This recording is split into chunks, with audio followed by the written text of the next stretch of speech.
I'm just gonna have to come right out and say it. I have an extra $15,000 to work with this month. I started making these monthly money reset videos as a way to stay accountable on my debt payoff journey, share how I'm making money moves with a relatively regular income, and ultimately empower you guys through my transparency. So that is what I'm doing, and that's what I'll continue to do every single month for the foreseeable future. Let's break down my income and expenses this month and talk about it. And if you were here last month, you know that April was a no spend month for me, so we have to check in on that. As always, the budget template I use is linked down below, and it's a great way to support me and get a little something out of it in the process. I work full-time as an occupational therapist, and my income from this job was $3,979.49. So just over $20 shy of the $4,000 that I budgeted for. Last month, I talked about maybe changing this budget, and I did. And then of course I fell short this month. So we'll definitely make up for that. My work contributed $200 to my student loans, and my additional income this month was $16,300, which included $800 from finally getting around to selling some old furniture and $15,500, resulting in a total income for the month of $20,479. Now, I've had some time to sit on this and some debate in my head about what I would say about this money, because obviously such a large amount of cash is a huge privilege, and I'm internally grateful for this money.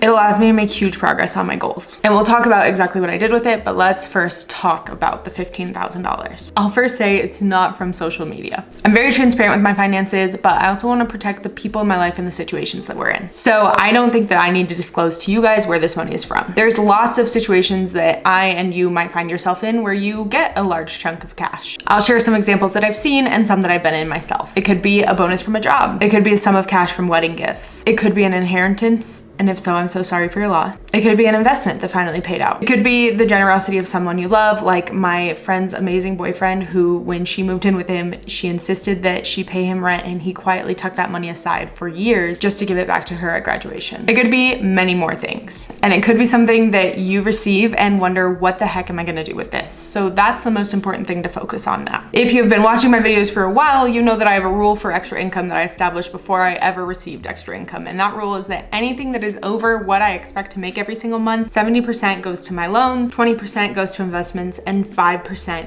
is mine to play with. I think that that is a great strategy. I did break that rule this month, and let's talk about why, because I feel like it was a really good choice. I put $15,700 to my highest interest loan and paid it off.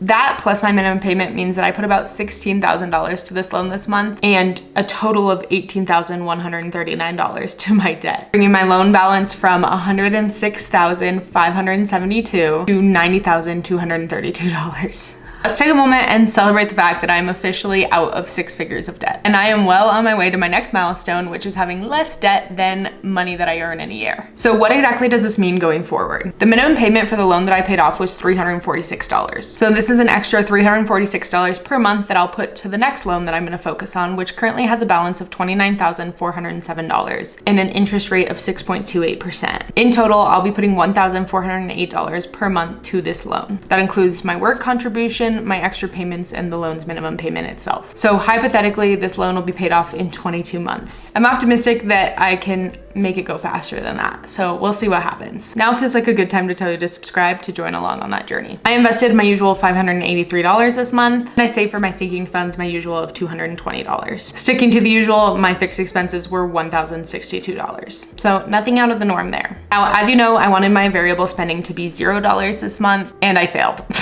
We obviously had to celebrate my loan accomplishment, so I took Jake out for froyo and we spent $14.49. Absolutely outrageous spending, if you ask me. That'll leave about $180 to roll over to the next month. And finally, I did get paid from YouTube this month, so my business bank account grew. I brought in $106 and spent $33.80. If this is your first time watching, I don't personally take any of the money that I make from social media. I leave it in a business account and spend money on different tools that help me make better videos. My hope is that I can consistently start making the $100 payout threshold every single month. Currently, I'm doing about half of that. But I have noticed over the years that there is a trend that my videos really start to slow down this time of year. So if I can even keep my growth consistent, that will be helpful. I think people are just outside more in the summer.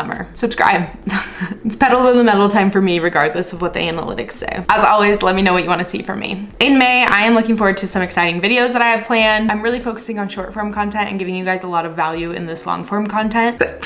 bless me. May is also a 3 paycheck month for me, so I'm looking forward to making extra progress towards my goals. And I have a fun trip planned, so I'm excited to unwind a little bit as well. At the end of the day, I want to be transparent, so I hope that you guys can take that in stride and we can celebrate each other. I would love to hear one thing that you accomplished this month, so if you want to comment that down below, I'd love to celebrate you. As always, I will see you next week.